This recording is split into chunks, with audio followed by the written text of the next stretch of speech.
একদম চুপ থাক, কোনো কথা বলবি না। তোকে এখানে সাইনবোর্ড টাঙিয়ে দাঁড়িয়ে করে রাখছে, আমার টাকার দরকার, টাকা। বউ বিক্রি হবে 5 লক্ষ টাকায়? এই ভাই, বিক্রি হবে কি 5 দেখতেছেন লক্ষ এখানে? টাকায়? বুঝলাম না তো ভাই, আপনি আপনার বউকে কি বিক্রি করবেন? হ্যাঁ, আপনি কি এখানে দেখতে পাচ্ছেন না, বউ বিক্রি হবে 5 লক্ষ টাকা। আমার বউকে আমি বিক্রি করব, বিনিময়ে 5 লক্ষ টাকা লাগবে। 5 লক্ষ টাকায় আপনি আপনার বউকে কেন বিক্রি করবেন? এই ভাই, এত কৈফিয়ত আপনাকে দিতে হবে?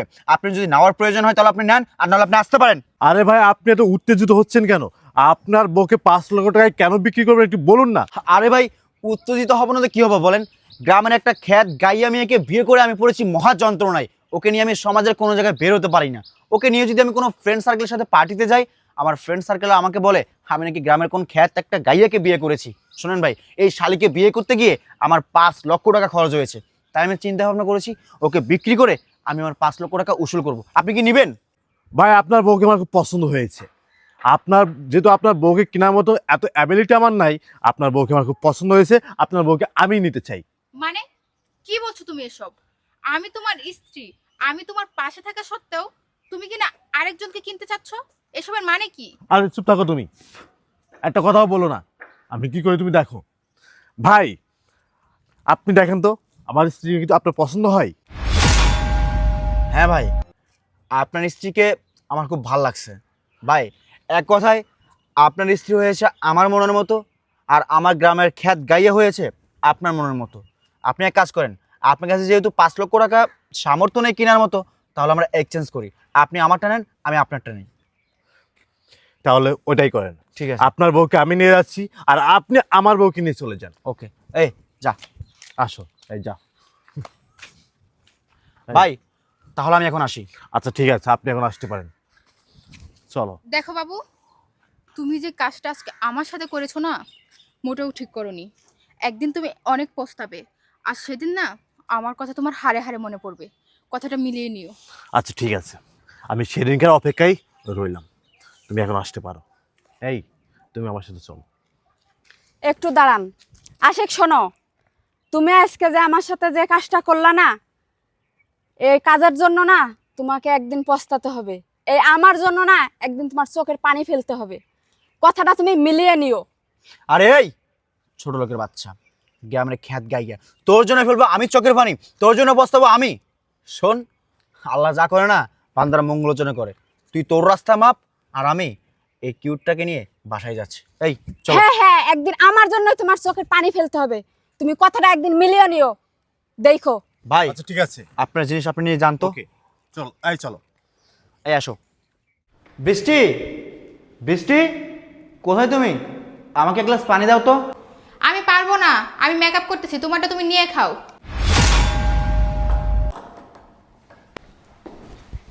বৃষ্টি, এগুলো কোন ধরনের ব্যবহার? আমি অফিস থেকে আসছি, অফিস থেকে এসে তোমার কাছে এক গ্লাস পানি চাচ্ছি, আর তুমি আমাকে কি বলতেছো যে আমি নিজের পানি নিজে খেয়ে নিব? এটা কোন ধরনের ব্যবহার বৃষ্টি? তো কি করব? হ্যাঁ, আমি কি তোমার জন্য পানি নিয়ে বসে থাকবো? আমাকে কি তোমার কাজের লোক মনে হয়? দেখো, আমি তোমাকে বললাম না আমি মেকআপ করতেছি, আমি কোনো পানি টানি দিতে পারবো না। আর তোমার এত যদি প্রয়োজন হয় তুমি কাজের লোক রেখে দাও। আমি না তোমার বাসার কাজের লোক না, আমি পারবো না দিতে। হোয়াট? তুমি এটা কি কথা বলতেছো? তুমি সামান্য আমাকে এক গ্লাস পানি এনে দিবা, এখানে তুমি বলতেছো তুমি বাসার কাজের মেয়ে হয়ে গেছো, আর আমি আমার নিজেরটা নিজে নিয়ে খাবো? দেখো, তুমি আমার স্ত্রী, তুমি আমার অর্ধাঙ্গিনী। আমি অফিস থেকে ক্লান্ত হয়ে বাসায় আসছি, কোথায় না তুমি আমাকে এক গ্লাস পানি দিবা, কোথায় না তুমি আমার সেবা যত্ন করবা, সেখানে তুমি আমাকে বলতেছো তুমি এসব কাজ কেন করবা? বাসার কাজের মেয়েকে বলবো। আরে বাসার কাজের মেয়েকে যদি সব তৃপ্তি মিটানো যেত, তাহলে কি তোমাকে বাসায় আনছি ফাও ফাও? একজন মানুষ বিয়ে কেন করে? একজন মানুষ বিয়ে এজন্যই করে তার স্বামীর চাওয়াগুলো পূর্ণ করার জন্য, তার স্বামীর সেবা যত্নের জন্য। তার স্বামীর সেবা যত্ন তো কখনো একটা কাজের মেয়েকে তো হয় না, তাই না? আরে বৃষ্টি, এখানে এতগুলো শপিং কিসে? এতগুলো শপিং, এগুলো কার? তুমি কি শপিং করেছো? হ্যাঁ করেছি। কি বল? ও মাই গড, ক্রেডিট কার্ড, ওয়ালেট, গাড়ির চাবি। এই বাসায় কি চোর ঢুকেছিল নাকি?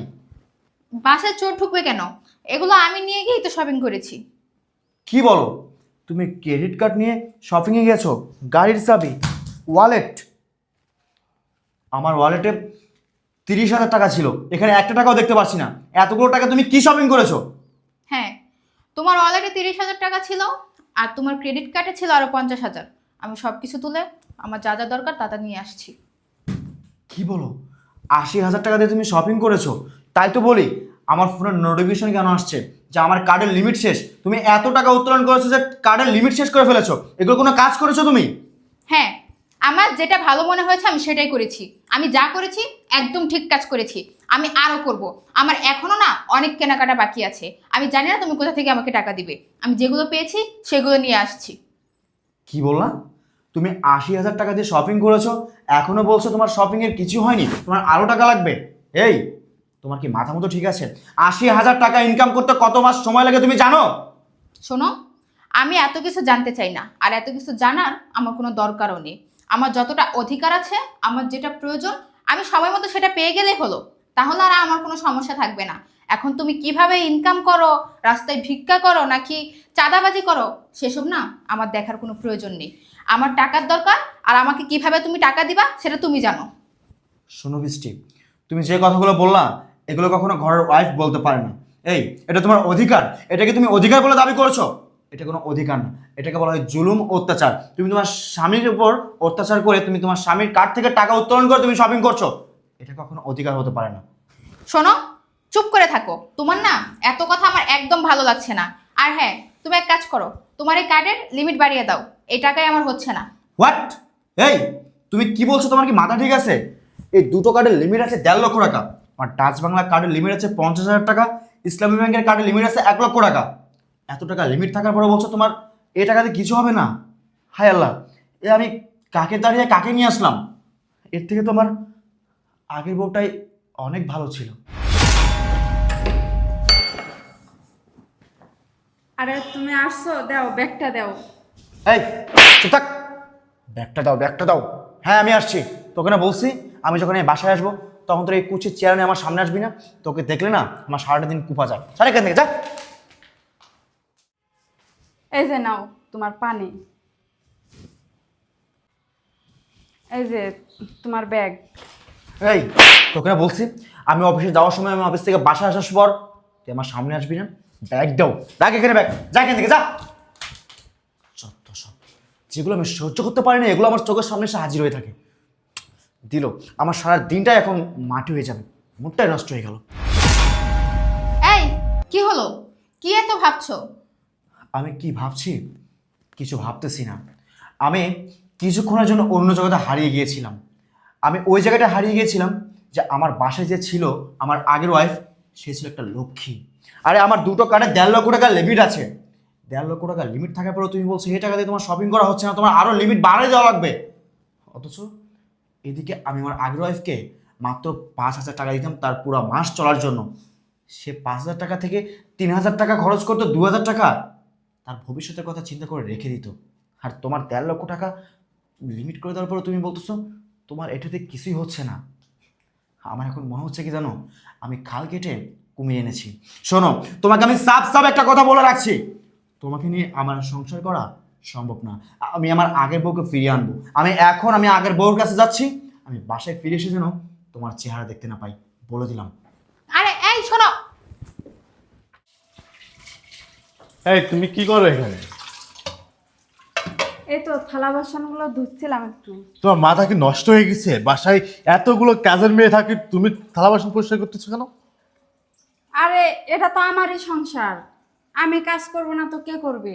আর কাজের মেয়ে আছে তো কি হয়েছে, কাজের মেয়েদের কাজগুলো আমার পছন্দ হয় না। আমার কাজ আমি করতেই ভালোবাসি।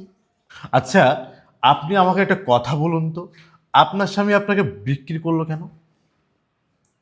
আসলে আপনি তো তখন দেখছেনই আমার স্বামী আমার সাথে কেমন ব্যবহার করছে।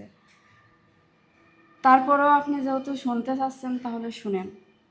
আমি আমার স্বামীর সব চাহিদাগুলো পূরণ করছি। আমি আমার স্বামীর সব চাওয়া পাওয়াগুলো আগে থেকেই পূরণ করে দিই। আমি আমার স্বামী অফিসে যাওয়ার আগেই আমি তার ব্যাগগুলো গুছিয়ে দেই। তার খাওয়া পরা, কি খাইলে পছন্দ, কি খাইলে সে ভালো থাকবে, এগুলো নিয়ে একটু বেশি কেয়ার করতাম। কিন্তু সে ভাবতো আমি তার উপরে আলগা প্রীত দেখাচ্ছি। ও আমার- আচ্ছা, আমি বুঝতে পেরেছি। আসলে আপনার সবথেকে বড় সমস্যা কি জানেন? আমি যেটা আপনাকে বুঝতে পেরেছি আপনার মুখের দিকে তাকিয়ে, সবথেকে বড় সমস্যা হচ্ছে আপনি গ্রামের খ্যাত একটা মেয়ে। আপনার পোশাক আশাক একদম লো স্কেলের, এই জন্য আপনার স্বামী আপনাকে পছন্দ করতো না। আপনি কালো বিলে আপনার স্বামী পছন্দ করতো না আপনাকে, আমি বুঝতে পেরেছি। আসলে একটা মানুষকে চিনতে হলে না পোশাক আশাক এই ত্বকে না পরিচয় করাই দেয় না, আসলে মানুষের মনটা সবথেকে বড় জিনিস। আসলে আমি দেখেছি আপনি এতদিন আমার এখানে আসার পরে আমি দেখেছি আসলে আপনার ভিতরে সুন্দর একটা মন আছে, সুন্দর একটা মন আছে। আসলে মানুষ কয়জন মানুষ এই সুন্দর মনটাকে খোঁজে? বর্তমান জামানায় মানুষ সুন্দর ত্বক খোঁজে, সুন্দর গেট আপ খোঁজে, সুন্দর পোশাক খোঁজে। ঠিক আছে, আপনাদের মতো মানুষটাকে না ওই সমস্ত মানুষগুলো না প্রাধান্য দিতে বলছে না, সম্মান দিতে বলছে না, তুচ্ছ মনে করে। যাই হোক, আমি আপনার কষ্ট বুঝতে পেরেছি। আপনি যতদিন আমার এখানে আসছেন বা থাকবেন আপনি থাকেন, কোনো সমস্যা নেই। চলেন আপনাকে নিয়ে আমি কিছু শপিংয়ে যাব, আপনার কিছু কাপড় কিনে দিব আমি। আরে না না, আমার শপিং লাগবে না, আমার যতগুলো কাপড় আছে আমার তাতেই চলে যাবে। কি বলেন আপনি? আপনি এইসব পোশাকে থাকবেন? আমি আপনার শপিং করে দিচ্ছি। না না, সমস্যা নাই, আমার অনেকগুলো কাপড় আছে তো, আর আমি এই কাপড়েই কমফোর্টেবল করি। আচ্ছা, একটা কাজ করেন, আপনি চলেন ডাইনিংয়ে চলেন, আসেন আপনি আমার সাথে। ভাই ভাই আপনি আমার বউটাকে আমাকে ফিরিয়ে দেন ভাই, আমি ওই বউ চাই না ভাই, আমি আমার বউকে ফিরিয়ে চাই ভাই, আমার বউকে ফিরিয়ে দেন। এই রিতা, এই রিতা, তুমি ভাইকে বলো না তুমি আমার কাছে আবার ফিরে আসতে চাও, আমি ওই কালনাগিরিকে চাই না ভাই। আপনার দুটো হাতে ধরছি, দুটো পায়ে ধরছি ভাই। আমি ঠিক বুঝলাম না, প্লিজ আপনি কথা বলবেন না। আপনি আমার বাসায় কিভাবে আসলেন? ভাই আমি আপনার বাসায় কে করে আসছি সেটা পরে বলবো ভাই, আপনার দুটো হাতে পায়ে ধরে বলছি ভাই, আপনি আমার বউটাকে আমাকে ফিরিয়ে দেন। আপনার এই কালনাগানি বউ আমার লাগবে না। আপনার কালনাগানি বউ কি করেছে জানেন ভাই? যেখানে আমি আমার বউকে মাস গেলে 5,000 টাকা দিতাম তার মাসিক খরচের জন্য, সেখানে আপনার কালনাগানি বউ আমার ক্রেডিট কার্ড থেকে 1.5 লক্ষ টাকা উঠিয়ে শপিং করেছে, আমার ওয়ালেট থেকে 30,000 টাকা নিয়ে শপিং করেছে। তারপরে বলে তার নাকি চাহিদা পূরণ হচ্ছে না, তার নাকি আরো টাকা লাগবে। ভাই এরকম আজরাইল বউ আমার লাগবে না ভাই, আমার এই গ্রামের খ্যাত গায়ে বউটাই আমার জন্য ভালো ছিল। ভাই আপনার দুটো পায়ে ধরছি ভাই, আমার বউকে ফিরিয়ে দেন ভাই। ভাই আপনি ওঠেন। আপনি তার সাথে কত বড় অন্যায় করেছেন, কত বড় অপরাধ করেছেন আপনি হয়তো বা বুঝতে পেরেছেন। আসলে এই মেয়েটি যে এতদিন আমার বাসায় রয়েছে, এই মেয়েটিকে আমি যত দেখেছি ততই মুগ্ধ হয়েছি। কারণ বর্তমান জামানায় এমন মেয়ে পাওয়া খুবই কষ্ট, খুবই কষ্টকর। কারণ আমি তার ভিতরে দেখেছি সাংসারিক একটা জীবন, তার ভিতরে দেখেছি স্বামীকে কিভাবে ভালোবাসতে হবে, আমি তার ভিতরে দেখেছি একটা স্বামীর কী চাহিদা থাকতে পারে। কিন্তু তার পোশাক আশাকে হয়তো বা লো স্কেল হতে পারে, কিন্তু তার সুন্দর একটা মন রয়েছে, যে মনটা দিয়ে সে সুন্দরভাবে তার স্বামীকে নিয়ে সুন্দর একটা জীবন তৈরি করে বা যাইতে পারে বা লাইফ চালাই দিতে পারে, সেটা আমি তার ভিতরে দেখেছি। কিন্তু আপনি হয়তো বা জানেন না, আমি যে স্ত্রীকে নিয়ে আমার সংসার চালাতাম সেই স্ত্রীকে তো আমি ভালো করেছি, আর সেটা আপনি দেখেছেন। আসলে চকচক করলেই না শোনা হয় না, বর্তমান জামানায় না হাজারো পুরুষ রয়েছে, আসলে তারা সুন্দর রমণী, সুন্দর গেট আপ মেয়েদের পিছনে দৌড়ায়। এরকম গ্রাম্য মেয়েদের প্রতি তাদের কোনো আকর্ষণ থাকে না, তাদেরকে তুচ্ছ মনে করে। কিন্তু অবশেষে ওই মেয়েদেরকে বিয়ে করার পরে বুঝতে পারেন যে আমি কাকে বিয়ে করেছি, কাকে নিয়ে আমি জীবনযাপন করতেছি। যাই হোক, আপনি আপনার ভুলটা বুঝতে পেরেছেন, এটা সব থেকে বড় বিষয়। যাই হোক, এখন মাপটা আমার কাছে না আছে, আপনি আপনার স্ত্রীর কাছে মাপ চান। হ্যাঁ ভাই, আমি ওর কাছে মাপ চাবো। ভাই আজকে যদি আপনার স্ত্রীকে আমি আমার ঘরে নিয়ে যেতাম না, তাহলে তাহলে তো আমার চোখের সামনে থেকে কালো পর্দাটা সরে যেত না। আজকে আপনার এই কাল লাগানো স্ত্রীকে আমি আমার ঘরে নেওয়ার পর কোনটা সত্য কোনটা মিথ্যা, কোনটা জীবন কোনটা কাল্পনিক সব কিছু বুঝতে পেরেছি। আমি এতটা দিন ছিলাম কাল্পনিকের ভিতরে, কিন্তু এখন আমি কোনটা বাস্তব জীবন সেটা আমি বুঝে গেছি। আর রিতা প্লিজ তুমি আমাকে ক্ষমা করে দিও, আমি না তোমাকে ওইভাবে বুঝতে পারিনি। তুমি সবসময় গ্রামের সাদামাটা হিসেবে চলতা তো, ওই জন্য আমি তোমাকে অতটা ভালোবাসতাম না। দেখো না, আমি যাদের সাথে চলাফেরা করি তারা সবাই বড় বড় পর্যায়ে, তারা অনেক বড় লোক, তারা অনেক নামি দামি লোক। তাদের ভিতর তোমাকে নিয়ে গেলে তারা আমাকে অতটা গুরুত্ব দিত না, এই জন্য আমার কাছে ভীষণ খারাপ লাগতো। কিন্তু আমি এখন হারারে বুঝতে পারলাম যে ওই ভালো লাগাটাই ভালো লাগা ছিল না, এখন যেটা বুঝতেছি সেটাই ছিল আমার ভালো লাগা। প্লিজ তুমি আমাকে ক্ষমা করে দাও। দেখেন ভাই, আমি আপনার স্ত্রীকে আপনার হেফাজতেই রেখেছি। আপনার স্ত্রী আমার বোনের মতো আমার এই বাসায় থাকছে, আপনার স্ত্রী আপনারই রয়েছে। এখন আপনি যদি আপনার স্ত্রীকে যদি আপনার বিষয়গুলো যদি বুঝিয়ে নিয়ে যেতে পারেন তাহলে নেন, কিন্তু কখনো এই ধরনের ভুল করেন না, আপনার জন্য উল্টো দিল। আপনারা কথা বলেন, আমি সাইডে আছি। ঠিক আছে ভাই। রিতা প্লিজ তুমি আমাকে ক্ষমা করে দাও, আজকের পর থেকে আমি তোমাকে কথা দিচ্ছি, কখনো তোমাকে তুচ্ছ তাচ্ছিল্য করে কথা বলবো না। সবসময় তোমাকে আমি আমার লাইফে গুরুত্ব দিব। তুমি আর না করো না, তুমি আমার সাথে চলো আমার বাসায়। দেখেছো তো আশিক, আমি তোমাকে বলছিলাম যে আমি গ্রামের মেয়ে হলেও আমি তোমাকে অনেক ভালোবাসি, কিন্তু তুমি আমার কথাগুলো গুরুত্বই দিতে না। শহরের মডার্ন মেয়েগুলো কেমন হয় তুমি দেখেছো তো? হ্যাঁ, আমি সব কিছু দেখেছি। তুমি এসব কথা বলে আমাকে আর লজ্জা দিও না, আমাকে আর ছোটো করো না প্লিজ। তুমি এখন আমার সাথে চলো। চলো রিক্তা, চলো, আসো। ঠিক